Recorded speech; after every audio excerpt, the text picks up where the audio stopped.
দিন শুনছি, কিন্তু ওদিন ওই ছোট্ট 4 বছরের গোপাল বাণীটা বলছে, আমি দিলে তবে খাস, তবে ইষ্টভীতি দিতে কেন কষ্ট পাস। ওই বাণীটা শুনে আমার চোখে জল এসে গেল। আমি একটু বাড়িয়ে বলছি না, আমি দিলে তবে খাস, তিনি দিলে তবে খেতে পাই। তিনি বলছেন আমি দিলে তবে খাস, তবে ইষ্টভীতি দিতে কেন কষ্ট পাস। আমরা ইষ্টভীতি শিখিনি, আমরা যজন জানি না, আমরা যাজন করতে পারি না। কেন পারি না? আমরা শ্রী ঠাকুর অনুকূল চন্দ্রের দীক্ষা গ্রহণ করেছি। আমাদের গ্রহ কাটবে, আমাদের জীবনের পাওনা ঘটবে। আমরা আমাদের জীবনের অনেক প্রত্যাশা ঝুলে নিয়ে দীক্ষা গ্রহণ করেছি। শ্রী ঠাকুর তিনি বলছেন, ইষ্টভীতি করার সময় তার কাছে কোনো প্রত্যাশা রেখো না। একটু আগে অমলেন্দুদা বলছিলেন, আমার এই অপ্রত্যাশিত অর্ঘ্যাঞ্জলি তোমাকে তৃপ্ত করিয়া তুলুক। যে অর্ঘ্যের প্রতি আমার কোনো প্রত্যাশা নেই,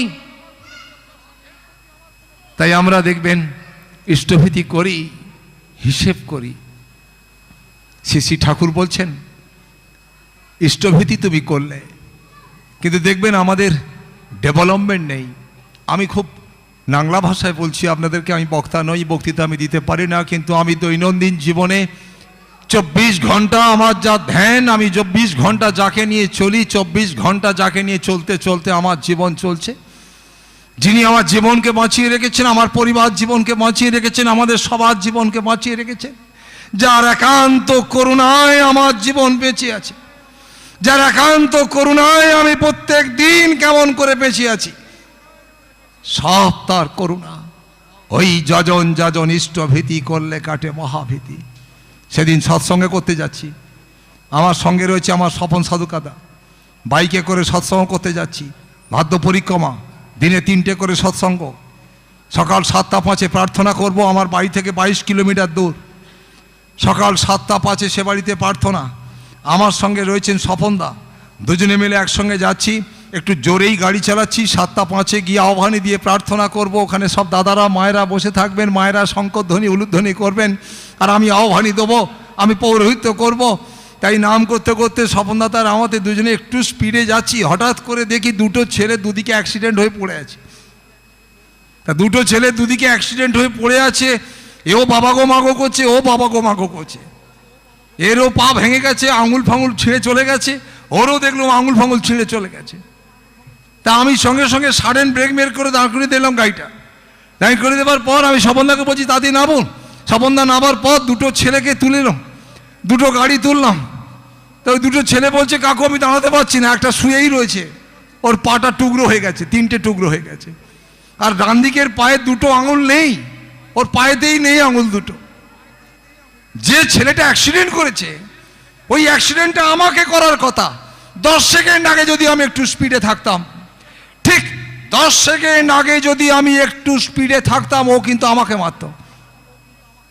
কিন্তু ভোরবেলা 3টের সময় উঠে যজন যজন ইষ্টভীতির অন্যতম অঙ্গ ইষ্টভীতি নিবেদন করে, ইষ্টভীতি ময়া দেব কিতাবৃত্ত তব প্রভ ইষ্টভাদ্রীভূত যজ্ঞই স্ত্রীপান্ত পারিপার্শ্বিকা। আমার গুরুর চরণে ইষ্টভীতি নিবেদন করে গুরুকে জানিয়েছিলাম, দয়াল 22 কিলোমিটার এই সকালবেলা যেতে হবে, গিয়ে প্রার্থনা করতে হবে। সে তো সাজিয়ে বসে আছে, দয়াল আমি যাব, প্রার্থনা করব, তুমি আমাকে পৌঁছে দেবে, আবার তুমি আমাকে বাড়িতে পৌঁছে দেবে। ও আমার কথা শোনে, সবার কথা শোনে। কখন শোনে? তুমি যখন তাতে অমন করি যোগযুক্ত থাকবে। তাই তিনি বলছেন, দৈনন্দিন আহার যেমন ইষ্টভীতি রাখিস তেমন, পারলে কমে যাস না, কপটবতী হোস না।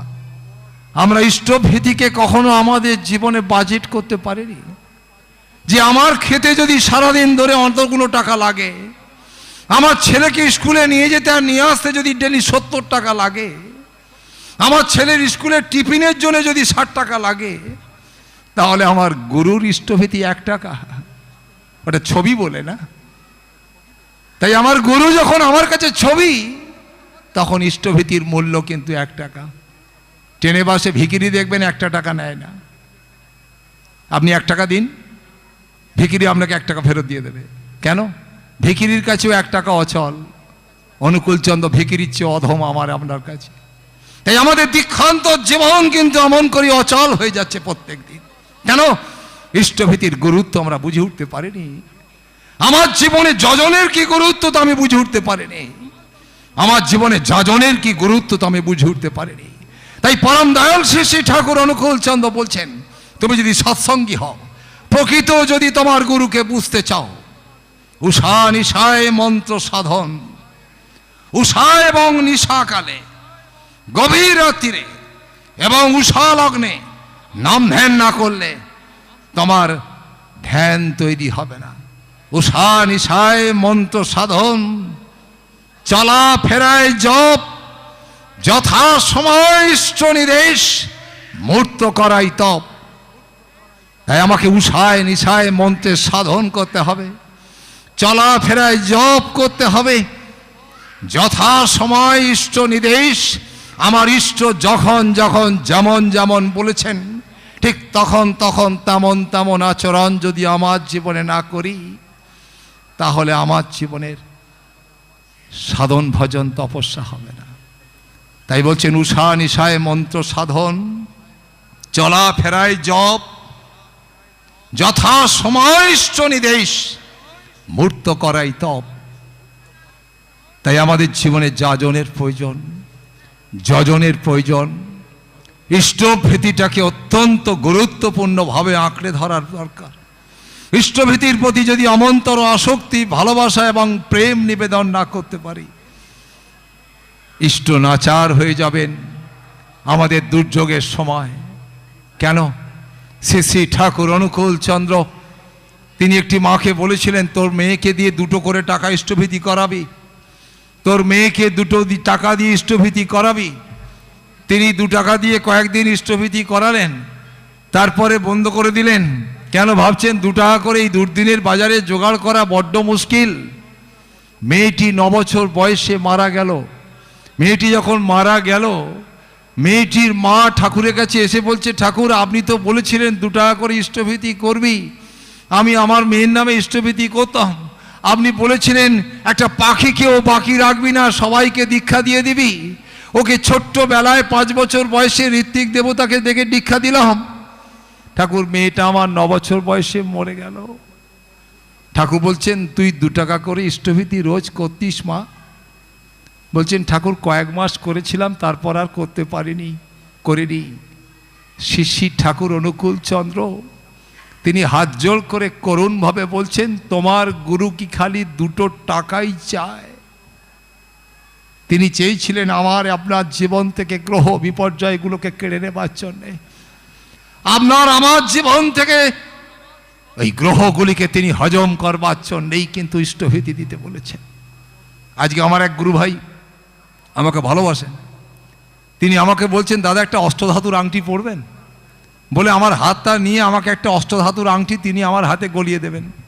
আর দেখুন, আমি আংটি ফাংটি পরি না, আমি একটা বরণের আংটি পরি, আমি পুরোহিত লোক, পুজো করি, এজন্য একটা আংটি দরকার, রিংয়ের আংটি, একটা রূপোর আংটি, আমার রূপোর রিং, একে বলে অঙ্গুরি বলে, এটা পরা আছে, ওতে সোনা ছোঁয়ানো আছে। কেন? আমি পুজো করি তো, আমার স্বর্ণ লাগে, আমার রজত দগ লাগে, তাই এই রূপোর আংটির পথে আমার সোনা ছোঁয়ানো আছে। আমার কোনো আংটি নেই, কোনো তাবিজ নেই, কোনো কবচ নেই। কেন? আমার ন্যাংটো বয়সে আমার বাবা মা আমাদের দীক্ষা দিয়েছিলেন, আর সেজন্যই আমার বাবার মা এটুকু দিয়েছিলেন যে জীবনে আর কোনো কবচ প্রয়োজন নেই। কেন? সব গ্রহের অধীশ্বর পুরুষোত্তম শ্রী শ্রী ঠাকুর অনুকূলচন্দ্র। ইষ্ট টানের অমোঘ নেশায় দেখবি কত গ্রহের ফের, খাবি খেয়ে পাল্টে যাবে রেখে সতেজ ঝলক জের।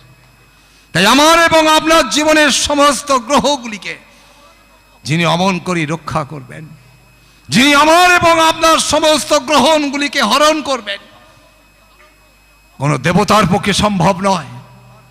তাই দেখবেন আপনার বাড়িতে যে পুজো করবেন, গত কদিন আগে দুর্গা পুজো হয়ে গেল। এই দুর্গা পুজোর সময় পুরোহিত মশাই নবমীর দিন হোম করেছেন।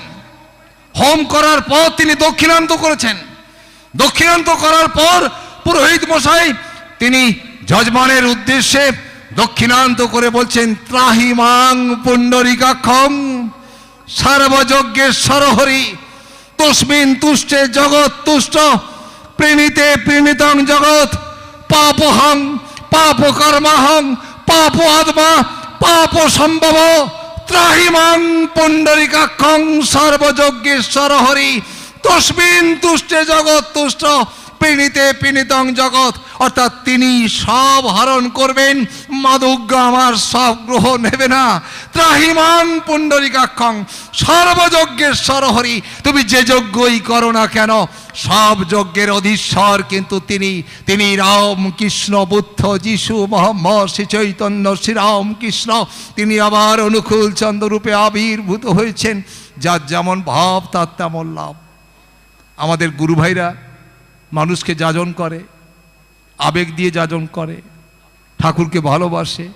আমরা সবাই ভালোবাসি কম বেশি, ভালোবাসার রকম আপনার মতন করে আপনি তাকে ভালোবাসেনি, না হলে এখানে কেন এসেছেন? এই এত কষ্ট করে এই মেঝেতে শুয়ে হাত পাকা নেড়ে লাইন দিয়ে রান্না আনন্দবাজারে খেয়ে কেন একটু তার প্রতি ভালোবাসা আছেই কি আছে, এটাকে আরেকটু বাড়িয়ে ফেলতে হবে। কখন? যত যজন বাড়বে আমার জীবনে, যত নাম ধ্যান বাড়বে আমার জীবনে, যত ইষ্টভীতি পরায়ণ হবে আমার জীবন, আমার বংশ যত ইষ্টভীতি পরায়ণ হবে, আমার ব্যক্তি জীবন যত ওই সাধন ভজন তপস্যায় আমি আমাকে নিরত রাখবো আমার গুরুর সঙ্গে, তত তার প্রতি আরো টান বেড়ে যাবে। তাই আমাদের গুরু ভাই তিনি একজনকে যাজন করেছেন, দীক্ষাটা নিয়ে নিন। আমার গুরু বলেছেন দীক্ষা নিলে যাজন যাজন ইষ্টভীতি করলে কাটে মহাভীতি। তো বলছে ঠিক আছে দীক্ষাটা নিয়ে নেব। ভদ্রলোকে বলছে আপনার মঙ্গল হবে, আপনার এই হবে, আপনার ওই হবে, আপনার বিপদ কেটে যাবে। এখন ভদ্রলোক ভাবছে সালা বিপদের উপর দিয়ে তো হাঁটছি, যদি দীক্ষাটা নিয়ে নিই তাহলে হয়তো দীক্ষাটা কেটে যাবে। তারপর বলছে যজন যাজন ইষ্টভীতি করলে কাটে মহাভীতি। মহাভীতি মানে মৃত্যুর ভয়, তাহলে মৃত্যুর ভয়টা কেটে যাবে। তা ভদ্রলোক দীক্ষাটা নিয়ে নিয়েছে। দীক্ষা নেওয়ার পর একটা শতনুজ্ঞা দিয়েছেন, একটা চক্র ছবি দিয়েছেন, একটা ঠাকুরের ছবি দিয়েছেন, নিয়ে বাড়ি গেছেন। বাড়িতে গিয়ে তিনি গামছা কাঁধে নিয়ে পুকুর ঘাটে হাত পা ধুতে গেছেন। ওখানে শ্যাওলা ছিল, হলকে পড়ে গেছে। আর যাই হলকে পড়ে গেছে বেটা, এই পায়ের নিচেটা এই ডিমি থেকে ওটা দুটো টুকরো হয়ে গেছে। ভদ্রলোক ঘাট থেকে আর উঠতে পারছেন না, চিৎকার করছেন। তার ছেলে বউ তাকে গিয়ে তুলে নিয়ে এলেন। নিয়ে আসার পরেই এবার খুব যন্ত্রণা হচ্ছে। ওই যন্ত্রণার মধ্যে ওই ঋত্বিক দেবতাকে ফোন করেছে। ওই শতনুজ্ঞার নিচে ঋত্বিকের নাম লেখা আছে, তাকে ফোন করেছে। শুনুন, আপনি আমার দীক্ষা দিলেন, গুরু ভাইরা বললো যজন যাজন ইষ্টভীতি করলে কাটে মহাভীতি। দীক্ষা নিলে নাকি বিপদ আপদ কেটে যায়। এই তো দীক্ষা নিয়ে বাড়ি ফেললাম, আর আধ ঘন্টা হয়েছে। পুকুর ঘাটে হাত পা ধুতে গেলাম, শ্যাওলায় হলকে পড়ে গিয়ে পাটা দুটো টুকরো হয়ে গেছে। বলি শুনুন, কাল সকালে আপনি আসবেন, আর এই আপনার এই শতনুজ্ঞা, আপনার ওই ঠাকুরের ছবি, চক্র ছবি নিয়ে যাবেন। আর যদি না আসেন বেদরক পেটাবো আপনাকে। ঋত্বিক দেবতাও কাপড় চোপড়ে পেচ্ছাপ করে ফেলা খাপ, ভাবছে শালা যদি মারে আমাকে, বেদরক পেটাবে বলেছে। এবার ঋত্বিক দেবতা তিনি ঠট করে কাঁপছেন। দীক্ষা দিলাম, কি হলো বাবা? যজন যাজন ইষ্টভীতি করলে কাটে মহাভীতি, তাহলে ঠিক নয়। যজন যাজন ইষ্টভীতি করলে কাটে মহাভীতি, এর মধ্যেও জিজ্ঞাসার চিহ্ন আছে। ভদ্রলোক দীক্ষা নিয়ে বাড়ি ফিরল, পাটা টুকরো হয়ে গেল। ভদ্রলোক রেগে গেছেন, উলবেড়িয়াতে নিয়ে গেছে। উলবেড়িয়াতে নিয়ে গিয়ে ওখানে প্লাস্টার করেছে, করে বাড়ি চলে এসছেন গভীর রাত্রিরে। পরের দিন আশপাশের অনেক আত্মীয় স্বজন তাকে দেখতে এসছে, জামাইয়ের পা ভেঙে টুকরো হয়ে গেছে।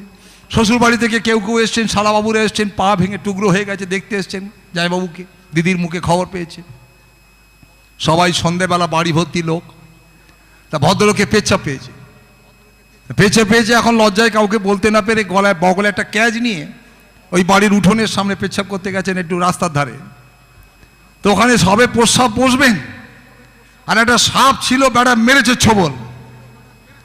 যখন ছোবলটা মেরেছে ওই প্লাস্টারের উপর মেরেছে, কিন্তু সাপ তো দেখলেই তো ভয় লাগে।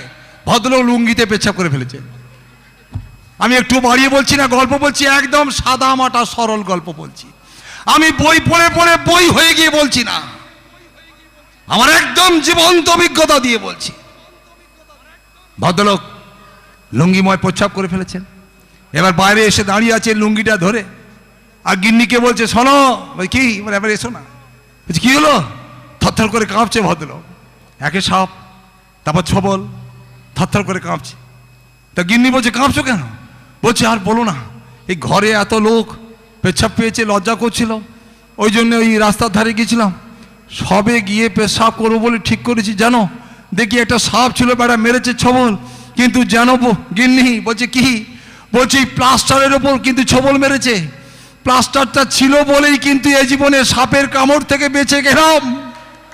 আর যখন বেঁচে গেলেন, তিনি ঋত্বিক দেবতাকে ফোন করে বলছেন আসুন আপনাকে একটা প্রণাম করবো, যজন যজন ইষ্টভীতি করলে কাটে মহাপ্রীতি, মৃত্যুর ভয় থেকে রক্ষা করে যজন যজন ইষ্টভীতি।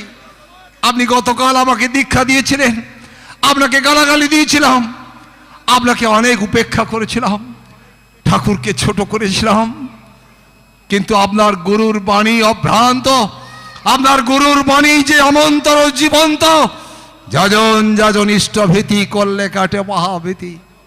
তাই আপনি আসুন, আপনাকে একটা প্রণাম করব, ক্ষমা চেয়ে নেবো আপনার পায়ে ধরে। ওই ঋত্বিক দেবতা আনন্দ করতে করতে পরের দিন তার বাড়িতে গিয়েছেন।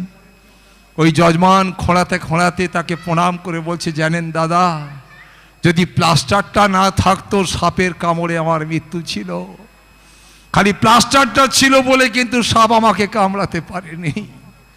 তাই আপনাকে আমাকে চিরদিন অমন করি রক্ষা করবে যজন যজন ইষ্টভীতি, যত নিষ্ঠা দিয়ে পালন করবেন। ভালো থাকবেন সবাই, মঙ্গল হোক সবার।